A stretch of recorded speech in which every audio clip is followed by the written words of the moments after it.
Good morning students. BA part first के paper first की इस क्लास में आप सबका पुनः स्वागत है। इससे पहले की क्लास में हम समष्टि अर्थशास्त्र और व्यष्टि अर्थशास्त्र का अर्थ, समष्टिगत विरोधाभास, समष्टि अर्थशास्त्र व व्यष्टि अर्थशास्त्र में अंतर और परस्पर निर्भरता का विस्तार से अध्ययन कर चुके हैं। आज हम एक और महत्वपूर्ण विषय केंद्रीय बैंक पर चर्चा करेंगे। इसके अंतर्गत हम केंद्रीय बैंक का विकास, केंद्रीय बैंक की परिभाषा और केंद्रीय बैंक के कार्य को समझने का प्रयास करेंगे। विषय को संक्षेप में हम केंद्रीय बैंक के महत्व से शुरू करते हैं। विल रोजर्स ने केंद्रीय बैंक के महत्व को स्पष्ट करते हुए लिखा है, अतीत से अब तक 3 महान आविष्कार हैं, अग्नि, पहिया तथा केंद्रीय बैंक। प्रत्येक देश की बैंकिंग व्यवस्था में वहाँ के केंद्रीय बैंक का महत्वपूर्ण स्थान होता है, क्योंकि अन्य बैंक इससे निर्देशन प्राप्त करते हैं तथा अनेक प्रकार से इस पर निर्भर करते हैं। केंद्रीय बैंक अन्य बैंकों के लिए मित्र, दार्शनिक तथा पथ प्रदर्शक, फ्रेंड, फिलोसफर एंड गाइड के रूप में कार्य करता है। बैंकिंग व्यवस्था को नियमित करने तथा मौद्रिक नीति को लागू करने में केंद्रीय बैंक की महत्वपूर्ण भूमिका होती है। अब हम केंद्रीय बैंक की विकास को देख लेते हैं। केंद्रीय बैंक का विकास। केंद्रीय बैंक का विकास मुख्य रूप से 20वीं शताब्दी के प्रारंभ से ही हुआ है। केंद्रीय बैंक की शुरुआत सन 1656 में स्वीडन के रिस्क बैंक की स्थापना से हुई, परंतु सन 1694 में स्थापित बैंक ऑफ इंग्लैंड को एक आदर्श केंद्रीय बैंक की शुरुआत माना जाता है। बैंक ऑफ इंग्लैंड को प्रारंभ से ही नोट निर्गमन का अधिकार प्राप्त था, परंतु इसने केंद्रीय बैंक के रूप में सन 1844 से कार्य करना प्रारंभ किया। सन 1927 में हिल्टन यंग कमीशन के सुझाव पर सन 1935 में भारत में रिजर्व बैंक ऑफ इंडिया की देश के केंद्रीय बैंक के रूप में स्थापना की गई। अब हम परिभाषाओं के माध्यम से केंद्रीय बैंक को समझने का प्रयास करेंगे। केंद्रीय बैंक की परिभाषाएं। विभिन्न अर्थशास्त्रियों ने केंद्रीय बैंक को अलग अलग रूपों में परिभाषित किया है। पहली परिभाषा है शा के अनुसार केंद्रीय बैंक देश में साख मुद्रा पर नियंत्रण रखने वाला बैंक है। दूसरी परिभाषा प्रोफेसर डी कॉक की है, केंद्रीय बैंक वह बैंक है जो मौद्रिक एवं बैंकिंग रचना के शीर्ष पर बनाए। इन परिभाषाओं में कोई भी ऐसी परिभाषा नहीं है जिसे संतोषजनक कहा जा सके।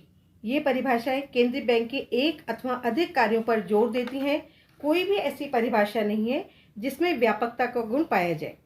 केंद्रीय बैंक की परिभाषा इस प्रकार दी जा सकती है, केंद्रीय बैंक वह शीर्ष पर स्थित मौद्रिक एवं बैंकिंग संस्था है जिसका मुख्य कार्य राष्ट्रीय हितों में देश की मौद्रिक एवं बैंकिंग प्रणाली का नियंत्रण, नियमन तथा स्तरीकरण करना होता है। अब हम केंद्रीय बैंक के कार्यों को समझने का प्रयास करेंगे। केंद्रीय बैंक के कार्य, फंक्शंस ऑफ सेंट्रल बैंक। केंद्रीय बैंक देश की बैंकिंग व्यवस्था में शीर्ष पर स्थित बैंक होने तथा देश की मौद्रिक एवं बैंकिंग व्यवस्था के विकास, नियंत्रण और नियमन के प्रति विशेषाधिकार प्राप्त बैंक होने के नाते अनेक महत्वपूर्ण कार्यों का संपादन करता है। प्रोफेसर डी कॉक ने केंद्रीय बैंक के सभी महत्वपूर्ण कार्यों का एक साथ उल्लेख करते हुए निम्न 7 कार्य बताए हैं। केंद्रीय बैंक का पहला कार्य है नोट निर्गमन का एकाधिकार। केंद्रीय बैंक का सबसे महत्वपूर्ण कार्य, जिसे वह प्रारंभ से ही करता रहा है, वह है देश में पत्र मुद्रा का निर्गमन करना। केंद्रीय बैंकिंग पद्धति के विकास के पूर्व नोट जारी करने का कार्य राज्य तथा वाणिज्य बैंकों के द्वारा किया जाता था, परंतु दोनों ही इस कार्य के लिए अनुपयुक्त सिद्ध हुए। केंद्रीय बैंक के विकास होने पर देश में मुद्रा जारी करने का एकमात्र अधिकार धीरे धीरे उन्हें ही सौंप दिया गया और 19वीं शताब्दी के अंत तक उनका ये कार्य इतना महत्वपूर्ण समझा जाने लगा कि उन्हें निर्गमन बैंक कहा जाता था। आजकल पत्र मुद्रा निर्गमन पर केंद्रीय बैंक का एकाधिकार है। भारत में भी रिजर्व बैंक नोट निर्गमन का एकाधिकारी बैंक है। रिजर्व बैंक में एक विशेष निर्गमन विभाग अब न्यूनतम कोष प्रणाली के अनुसार 115 करोड़ रुपए मूल्य का स्वर्ण के सिक्के तथा 85 करोड़ रुपए मूल्य की विदेशी प्रतिभूतियां रखकर 2, 5, 10, 20, 50, 100, 500, 1000 तथा 2000 रुपए के नोटों का निर्गमन करता है। केंद्रीय बैंक का दूसरा कार्य है सरकार का बैंकर, एजेंट व सलाहकार। केंद्रीय बैंक सरकार के बैंकर, एजेंट और सलाहकार के रूप में अनेक महत्वपूर्ण कार्य करता है। सरकारी बैंकर के रूप में केंद्रीय बैंक सरकार को वही सेवाएं प्रदान करता है जो जनता को साधारण बैंकों से प्राप्त होती हैं। केंद्रीय बैंक सरकार के विभिन्न विभागों व संस्थाओं की आय प्राप्त करता है तथा उनमें से सरकारी खर्चों का भुगतान किया जाता है। सरकार को संकट काल में ऋण प्रदान करता है तथा अल्पकालीन ऋणों की भी व्यवस्था करता है। ये सरकारी धन को एक स्थान से दूसरे स्थान या एक विभाग से दूसरे विभाग में हस्तांतरण भी करता है। केंद्रीय बैंक सरकार के एजेंट के रूप में सार्वजनिक ऋणों का भुगतान प्राप्त करता है तथा ब्याज व मूलधन का भुगतान करता है। सरकार की प्रतिभूतियां बेचता है तथा खरीदने में सहायता करता है। सरकार की ओर से करों का धन जमा करता है। सरकार की ओर से देशी विदेशी मुद्राओं के सौदे करता है। केंद्रीय बैंक सरकार को उसके जमा धन पर कोई ब्याज नहीं देता और न अपने द्वारा अर्पित सेवाओं के लिए कोई धन लेता है। देश का सर्वोच्च बैंक होने के नाते केंद्रीय बैंक सरकार को आर्थिक व वित्तीय मामलों में सलाह भी देता है। केंद्रीय बैंक की सलाह से सरकार मुद्रा व बैंकिंग संबंधी नीति निर्धारित करती है और उसे केंद्रीय बैंक की सहायता से ही क्रियान्वित करती है। सरकार विदेशी विनिमय दर, सार्वजनिक ऋणों, मुद्रा, साख एवं राजस्व संबंधी नीति निर्णयों में भी केंद्रीय बैंक की सलाह लेती है। केंद्रीय बैंक का तीसरा कार्य है बैंकों का बैंक एवं बैंकों के नकद कोषों का संरक्षक। केंद्रीय बैंक देश के सब बैंकों का शीर्ष बैंक होता है। देश के दूसरे सब बैंक इसके अंतर्गत कार्य करते हैं तथा इससे संबद्ध रहते हैं। जिस प्रकार बैंक अपने ग्राहकों की जमा के संरक्षक होते हैं, ठीक उसी प्रकार प्रत्येक बैंक अपनी जमाओं का कुछ निश्चित प्रतिशत भाग तो अपने पास नकद तथा तरल रूप में रखते हैं, जबकि कुछ भाग कानूनन उन्हें केंद्रीय बैंक के पास जमा कराना होता है। इस पद्धति का सबसे बड़ा लाभ यह है कि केंद्रीय बैंक इन कोषों में परिवर्तन से साख नियंत्रण करने में समर्थ होता है तथा मुद्रा एवं साख प्रणाली में लोच उत्पन्न कर सकता है। सभी सदस्य बैंकों के कुछ नगद कोष केंद्रीय बैंक के पास जमा होने से जनता में विश्वास बना रहता है। केंद्रीय बैंक जनता की जमाओं का कुछ प्रतिशत अपने पास जमा रखकर एक बड़ा कोष बना लेता है, जिससे संकटकाल या आवश्यकता के समय दूसरे बैंकों को उधार दिया जा सकता है। बैंकों के बैंक होने के रूप में केंद्रीय बैंक विभिन्न बैंकों की आर्थिक स्थिति से पूर्णतया परिचित रहता है और इससे बैंकों को आवश्यक मार्गदर्शन एवं सहायता देना संभव होता है। केंद्रीय बैंक का चौथा कार्य है अंतिम ऋणदाता।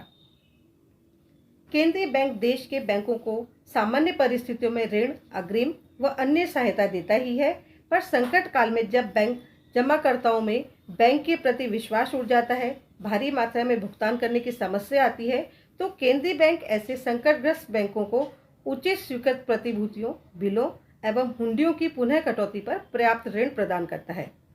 स्वीकृत अल्पकालीन प्रतिभूतियों पर अग्रिम भी दिए जाते हैं। केंद्रीय बैंक केवल बैंकों के लिए ही अंतिम ऋणदाता नहीं है, वह सरकार को भी संकट काल व आर्थिक कठिनाई में ऋण दे सकता है, क्योंकि केंद्रीय बैंक के पास नोट निर्गमन की अपार शक्ति विद्यमान रहती है। युद्ध काल में तो केंद्रीय बैंक एक अंतिम ऋणदाता बन जाता है। केंद्रीय बैंक का पांचवा कार्य है राष्ट्र की बहुमूल्य धातुओं और विनिमय कोषों का संरक्षण। ये भी केंद्रीय बैंक का एक महत्वपूर्ण कार्य है। केंद्रीय बैंक राष्ट्र के समूचे स्वर्ण तथा विदेशी विनिमय कोषों के संरक्षक के रूप में कार्य करता है। यदि विदेशी विनिमय दरों में उतार चढ़ाव होते हैं तो उनको दूर करने अथवा कम करने के लिए केंद्रीय बैंक विदेशी मुद्राओं का क्रय विक्रय करता है। उदाहरण के लिए, यदि किसी विदेशी मुद्रा की कीमत बढ़ जाती है तो केंद्रीय बैंक उस मुद्रा को अपने कोष में से निकालकर बेचने लगता है, जिससे उस विदेशी मुद्रा की कीमत स्वतः ही गिर जाती है। इसी प्रकार यदि किसी विदेशी मुद्रा की कीमत गिर जाती है तो केंद्रीय बैंक उस मुद्रा का बाजार से क्रय करना प्रारंभ कर देता है, जिससे उसकी कीमत पुनः बढ़ जाती है। इस प्रकार केंद्रीय बैंक विदेशी मुद्रा की कीमतों में स्थिरता बनाए रखता है। आवश्यकता पड़ने पर केंद्रीय बैंक विदेशी विनिमय के क्रय विक्रय पर नियंत्रण भी लागू कर देता है। केंद्रीय बैंक का छठा कार्य है निकासी गृह या समाशोधन गृह का कार्य।